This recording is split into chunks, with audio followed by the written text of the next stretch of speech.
are his prospects for the game tomorrow night? And if he doesn't play, John is sat alongside you. Will he be your captain against Greece? Yeah, Harry's nursing an injury, a small knock. It's something that we won't take a chance with. So you know, it was a great conversation that I was able to have with John last night. You know, to have that responsibility to ask him to captain the team. It's a brilliant achievement for John. Something that he deserves. The amount of caps he's got, the experience he's got, the level of professionalism that he shows within the squad, the example he is to the younger players. It was a great conversation to have. John, I'll throw it to you then. You've been around the England squad now a long time. What does it mean for you to lead the team out at Wembley tomorrow night and for your family? Definitely everything that I could have dreamed of as a kid. More for my family, I think, to be able to see me walk out as England captain and is a special moment, and yeah, one that I can't thank Lee enough for. As he said, a great conversation that we had last night, and one that I was a bit speechless in. But an incredible moment for me, and it's a bit more normal actually today. Everything resumes as normal. The preparation, the training that we've done, and our focus is the same. So yeah, to be walking out with the armband on is an absolute honour, and one that I'll cherish forever. Lee, can I ask you about Cole Palmer? Yeah. Seems to be the man of the moment. Has he done enough to earn a start now for England? And I'm just wondering, you mentioned last week about his versatility and even potentially playing at left back. Where do you see his best position? Where can he be most effective for you? Yeah, probably not left back. Yeah, I think no, Cole's in fantastic form. I think he's carried that into this week. He's such an exciting player, a player that I've worked with for 4 or 5 years now. Cole, along with a lot of the other attacking players, have put themselves into a great position to start the game tomorrow. A game that we're really looking forward to against a tough Greece team. So hopefully we can get a good performance. Hi Lee. A quick turnaround and not too much time on the training pitch. So will that affect the team that we see tomorrow night at Wembley? No, we've had enough time. We've had enough time. I think we had to bear in mind the amount of games that the players are coming from, and resisting that temptation to do too much with them, because they're so enthusiastic, especially when they come on camp, that we have to be careful that we don't overdo it. So I think we've got the balance right. We've had a really good session today. We travelled down, so I think the lads are now just looking forward to getting to the game tomorrow. Jack Grealish missed the session this morning. Will he be available for the match tomorrow? We'll assess Jack later, yeah. I think Jack just picked up a slight knock yesterday, but you know, our attitude would be that we wouldn't gamble with any of the players. I think it's important that, you know, we put them first rather than ourselves. And just a question for John. John, you know Cole well from his time at Man City. Obviously, he was important for England at the Euro, scored in the final. But what he's done over the last year and how he stepped up for England, has it surprised you?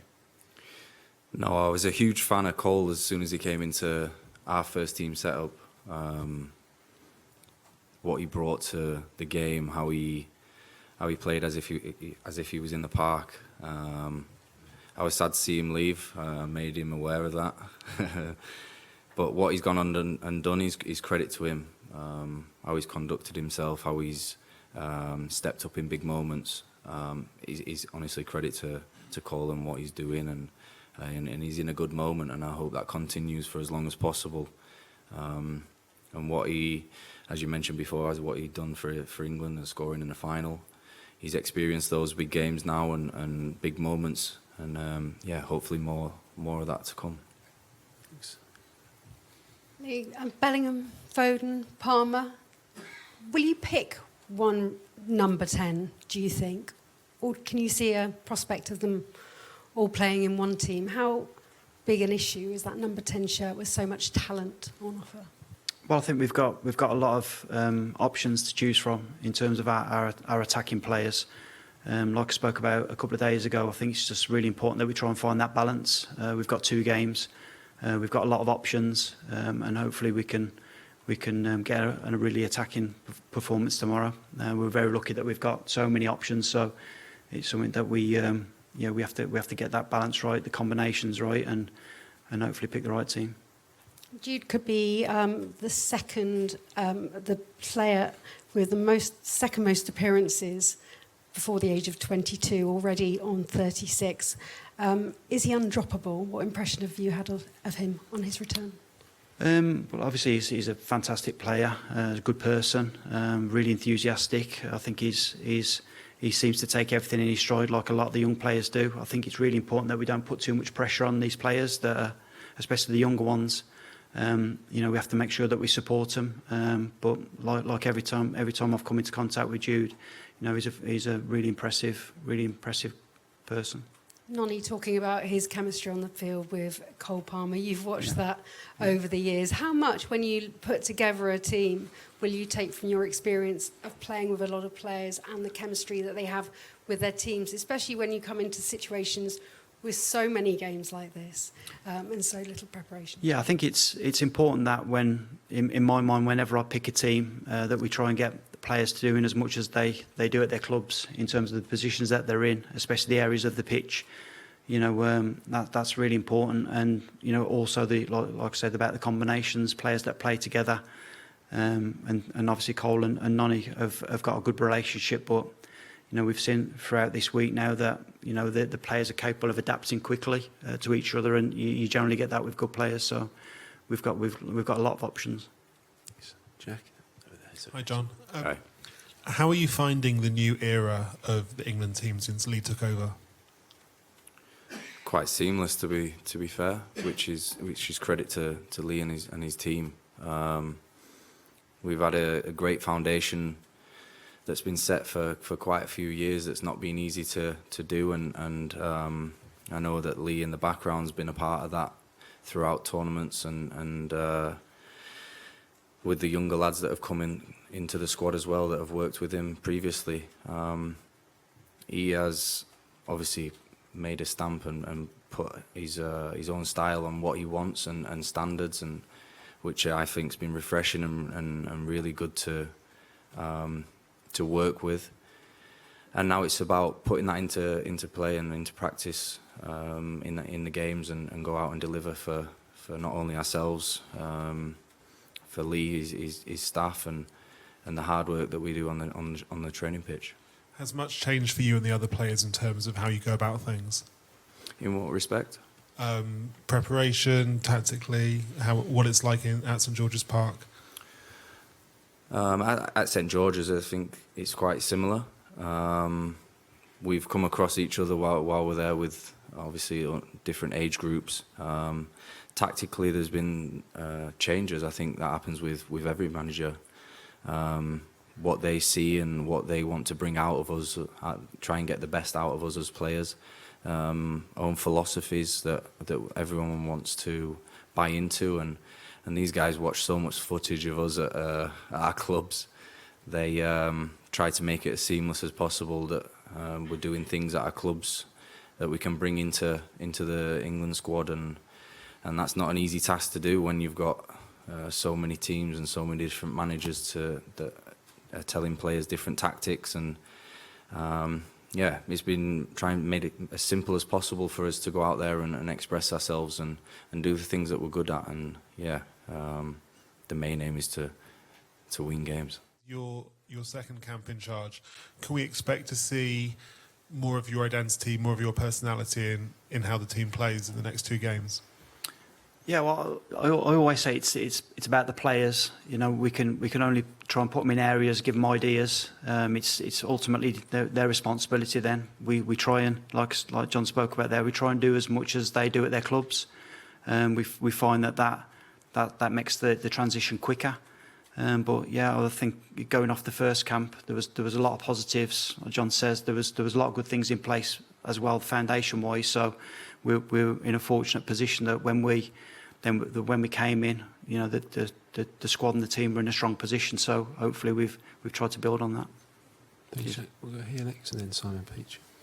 Hi, Lee. Okay.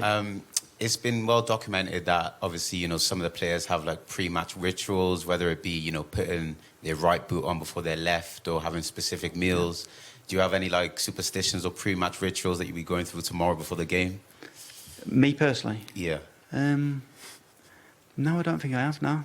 I don't think I have. Done at all? No, not really. No It was different when I was a player. When I was a player, I was a bit different. But as a manager, maybe not as much. You have enough to stress about anyway, I've got enough to stress about, yeah. And just one for you, John, as well. Obviously, like Lee said, you're one of the experienced guys in the team now. It feels like this is almost the third iteration of England's squad you've been part of. How refreshing is it seeing like the young talent that's coming through? And are there any specific players in particular that you've kind of taken on, like specifically in terms of kind of that leadership role? It's been in such a short space of time to get to know people has been really exciting for me. The lads that I don't know or I've never played with before, the likes of Nonny, Angel, sat down and spoke to them and spent some time with them at breakfast, in the gym, and clicked straight away. And you get to see the real character of people, and that is credit to them, because it's not an easy place to come into when you've got senior players, players that have been in big games and won a lot in their careers, and that can be daunting sometimes for young players. So it's really refreshing, and I've been super impressed with everyone that's come in, their attitude towards training, towards the players off the pitch. And getting to know them has been incredible, and still building on those connections. But what we've got so far, and the friendships that we've made is something that we've worked hard on over the years, and we want it to be a comfortable, easy place for new players to come in, and I think they can definitely say that they've come in and felt welcome, and which rightly so, because they deserve to be here. Can we go Simon next, and then we'll come here? Hi, Lee. Just a couple. First of all, with Harry Kane, just to clarify, when you said it's not something you can take a chance on, is that from the start? It sounds like from the start, but I mean, is that he's not going to be involved at all? You're looking towards Finland? Yeah, well, we're not ruling him out yet, just of the game, but he won't start the game. He won't start the game, hopefully, or he'll be in contention then for Sunday. But again, time will tell. It's not something I think we should be rushing. With the withdrawals you had yesterday, when the press release came out, it said no further additions were planned, but you brought in Tino and Curtis Jones today. So what was the thinking behind that? Well, Jack went down with a minor knock in training, which put us down to a couple more lower numbers in terms of we were still unsure with Harry on where he might be. So bringing Tino in and Curtis in, they cover a lot of positions between them because of their versatility. So that was the thinking behind that. Thanks. Okay, next. Hi Lee, I know it was touched upon earlier, but we did see Nonny Madueke in that recent press conference. With him and Cole Palmer both being called up again, and their strong sort of link up at club level with Chelsea, is that something you'd want to explore for England, and could we possibly see that partnership in the next upcoming fixtures? Yes, obviously Cole was injured in the first camp, so we didn't get a chance to see Cole. But to see Cole and Nonny playing at Chelsea and playing so well, he's brilliant for us. It's definitely something that we're looking at.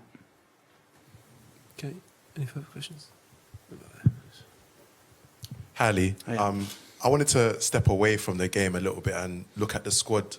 For the first time in what must be a long time, there's no Manchester United players in the squad. Obviously, Kobbie Mainoo had to pull out through injury. Yeah.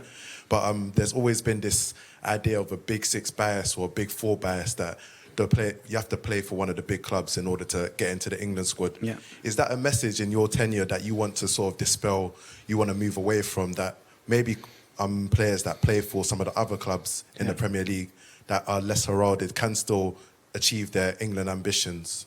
Yeah, definitely. I think I've only picked 2 squads, so it's in my short period. You basically want to pick the best players. A big part of the job is going around and watching players, so you're really in tune with if they're in form or out of form and how they're doing. So I tend to look more at the players rather than the clubs. But I know what you mean.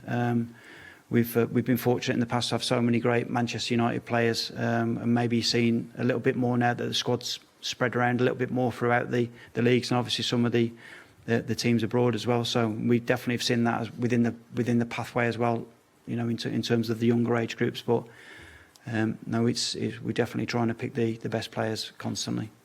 And I just wanted to look at the left back situation. Obviously, Luke Shaw, who is usually has been a regular in a lot of England squads, injured. Ben Chilwell obviously having his own issues at Chelsea, out of the first team squad. So it leaves you with a lack of recognisable left backs. You obviously have players such as Colwell that have covered there, but he's played very well at centre back, and then you've got Livramento, who's covered at Newcastle. Looking a little further down the table, and likes of Leif Davis and Tyreek Mitchell, players that play for Crystal Palace and Ipswich. Is there anything that they have to do in order to possibly take that next step and come into the thoughts of England contention? Yeah, I think we're constantly monitoring all of the players, regardless of the position. They're two players that I've watched a lot of this season. You've obviously got Lewis Hall as well at Newcastle, who's playing well. It's not just a seniors issue in terms of left back. We've struggled at times at left back in the under-21s as well as the rest of the pathway. So, I think the academies do a great job producing players. So, the more left backs we've got available, the easier that's going to be long term. Thank you. Thanks. Thanks, Hamza. Next. Hi, Lee. Okay. Just in your capacity as England coach, you watch a lot of football. This season, is there anything that you've noticed that's particularly interesting in English football? Any tactical trends or bits that stand out to you? Well, I think it's really difficult. I'm sure you think this yourself, that when you're watching games, that it's very difficult to work out the formations of what the teams are playing. We're finding now that players are so versatile and so comfortable in different positions that it takes you, a good 5 or 6 minutes to work out what positions the players are playing. I mean, Tottenham's a good example of that. Watching a lot of their games, they're so good with a rotation, so difficult to play against. And I like to watch different teams play. In terms of abroad as well. So there's a lot of good games that I've watched recently. It was really good watching the City Inter Milan game the other day. That was a really interesting game to watch tactically. The challenge that our players get playing in the Champions League is so we benefit so much from that from an England perspective. What did you find interesting about that match? I just thought it was the way that Milan build. It was very difficult to press them at times, and City working out how to do it. It was from a coaching point, it was brilliant to watch.